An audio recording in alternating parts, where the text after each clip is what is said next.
Welcome to the only daily podcast focusing on compliance news of the day. Each morning, start your day with a cup of coffee and Tom Fox, the voice of compliance, to hear about 4 of the top compliance, corruption, or leadership stories you will need to start your day.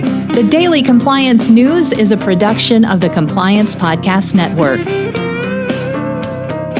First, a word from this month's sponsor, Ethico. In the delicate arena of compliance, every conversation matters. Traditional methods can leave callers feeling unheard, but Ethico changes the game. Our empathetic interview technique reshapes compliance calls into powerful, compassionate interactions, ensuring no crucial detail is missed. It's about creating a conversation that matters, that resonates, that makes a difference. Be the change in your compliance approach. See the transformation for yourself at ethico.com/CPN. Book a demo, try our free ROI calculator, and explore the white paper by Tom Fox, The ROI of Compliance. The Daily Compliance News for June 13, 2024, the Alito Whines edition. And we begin with that story from the New Republic. Supreme Court Justice Samuel Alito was caught whining about when his corruption was exposed on a secretly released tape from Rolling Stone. He was just upset that he'd gotten caught. And, of course, that's what fraudsters do.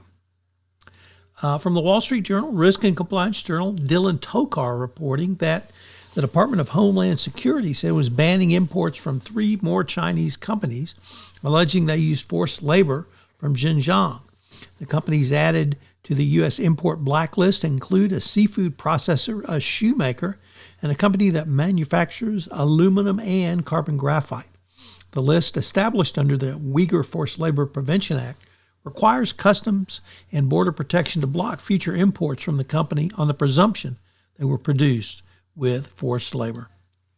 Next up from the BBC, convicted fraudster Elizabeth Holmes has had her appeal heard from the district court judgment or jury verdict against her from 2022. Holmes' lawyers told the judges her client believed she was telling the truth when she touted blood testing devices to receive investment monies. Things unraveled, obviously, after great reporting by John Carreyrou at the Wall Street Journal. And our final story comes to us from the Financial Times, which reports that Terraform Labs has agreed to pay $4.5 billion in an SEC fraud case.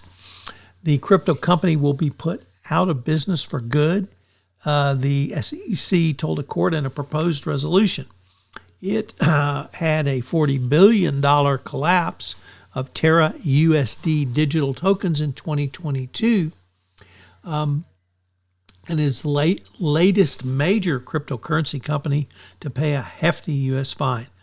The collapsed stablecoin operator and its chief executive, Do Kwon, were found liable by a New York jury in April on a civil case brought by the SEC, which accused them of arranging a cryptocurrency fraud that led investors to have billions in losses. So yet another crypto bites the dust.